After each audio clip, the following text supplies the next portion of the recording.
Et on voit bien que sondage après sondage, la stratégie Les Républicains, la stratégie de son président n'a pas payé. Un jour en gilet jaune, le lendemain pas en gilet jaune, un jour sur les ronds-points, le lendemain il appelle à ne pas manifester.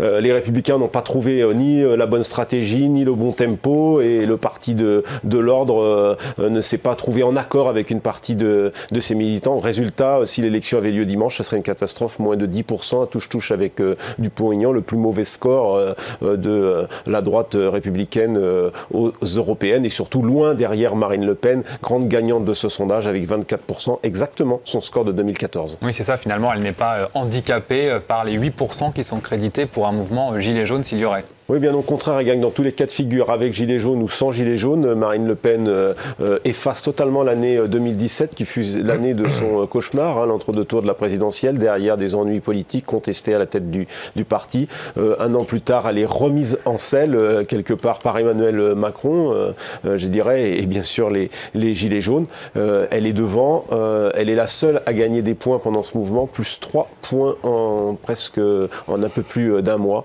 Si dimanche l'élection avait lieu, elle serait la grande gagnante.